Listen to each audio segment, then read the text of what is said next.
Como construir um interceptador de tornados? Vamos lá. I know I've been gone for a bit, but let's ignore that. Interceptors. You know, those funny little machines that people made to go into tornadoes and not die. If you don't know anything about tornado interceptors, I'll go ahead and briefly explain. So, in 1998, a funny guy by the name of Steve Green made the first ever tornado interceptor, known as Tornado Attack.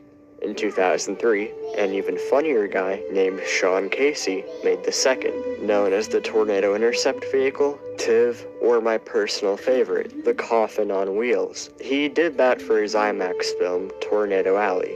Ever since those two, there have been many other intercept vehicles, including the 3 Dominators by Reed Timmer, another TIV, Utah, Tornado Puncture, Dorothy, Armadillo, and the sub-interceptor vehicles like Titus, Subinator. Okay, you get it. But why? Science, and the thrill of being in a tornado. So, how do you make a strong interceptor? Invista na melhor.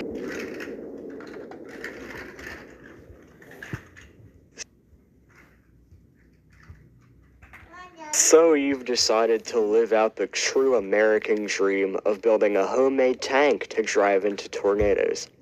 Well, let's start at the vehicle.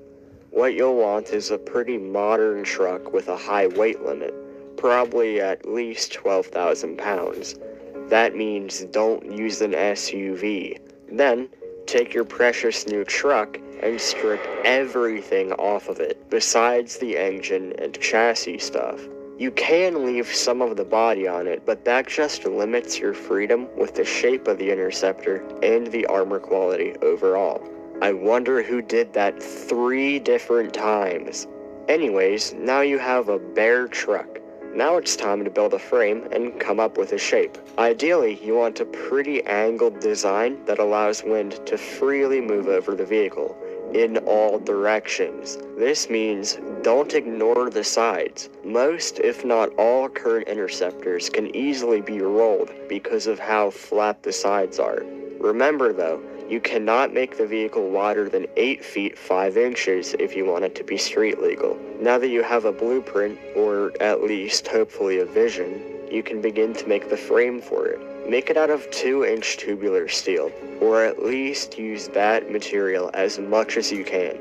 Don't make the vehicle out of little 1-inch thick metal rods. Here are a couple examples of pretty good, strong frames. And here are a couple not so good frames. Me perdoem pela minha Now that you have your frame, prima. make the armor. I'd recommend starting by using 1/8-inch steel around the entire body. It's strong, not too heavy, and also hopefully not too expensive. Then, around the parts of the armor where there's going to be important stuff, like, the people inside of the vehicle, add 1 inch or 2 thick of composite armor. Composite armor is basically just fusing a few smaller layers of different materials together to make even stronger armor. You don't need to do that if you want to have a 2x4 fly through the body. You can also pick and choose what materials to use and how much of it in the composite armor, but that's a bit complicated. As far as windows go, I'd say 1 to 2 inch thick polycarbonate or something similar will hold up nicely. Up until now, I've basically been describing TIV2, but there's something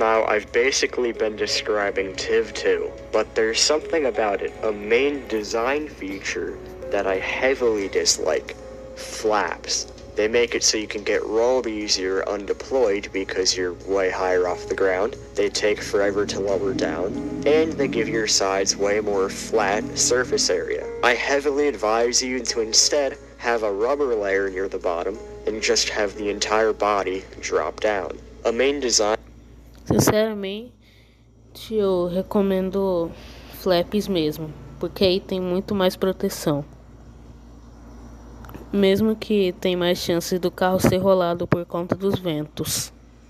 Feature of all interceptors is some way to prevent the wind from getting under them. So if you have to have flaps, you can do that. The most important part of your vehicle is going to be spikes. Without them, no interceptor could even make it close to 200 miles per hour.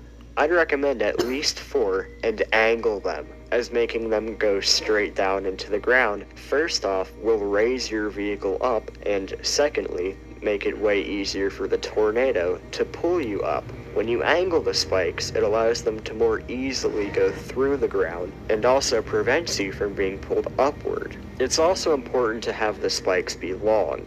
I'd say anywhere over 10 inches for the bare minimum, but probably avoid going over 45 to 50 as that won't be as efficient.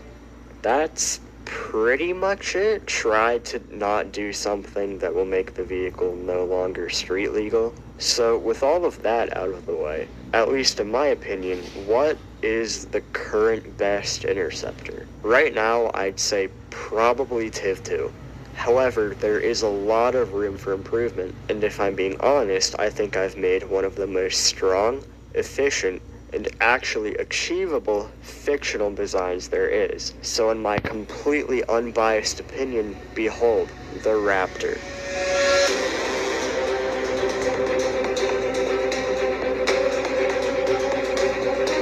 Olha, sendo sincero, não parece tão seguro. Mas, então tá, tudo bem. É o que a pessoa quer fazer, o jeito que ela quer fazer, então tá tudo bem.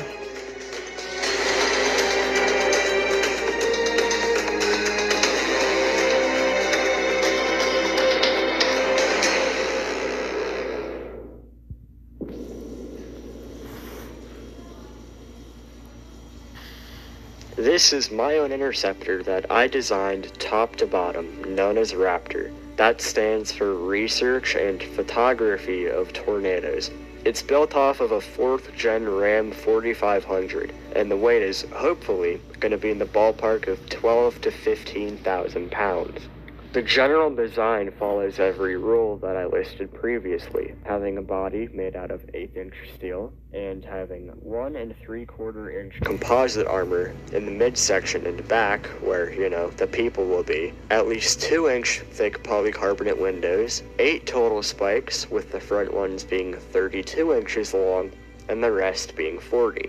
As far as my attachments on the outside, I have an anemometer, a cell booster, a 360-degree camera, 4 different GoPros, all of my various logos that I made, the gas cap, the license plate. Moving inside the vehicle, you'll see 3 seats, a mirrorless camera on the dash, an essential JBL speaker, a laptop, 1 singular cup holder, a mini frame of the vehicle on the dash, and a display of what the backup camera sees, since there's no rear view mirror. Overall, this vehicle should conform to every road law, making it perfectly street legal and pretty fast to deploy. It also has a pretty good ride height and a rubber layer at the bottom, so it can easily go up hills and dirt roads despite having such a long shape. I'm not going to assign a threshold to it since nobody knows what any interceptor can survive, but I'd put it ahead of TIV2.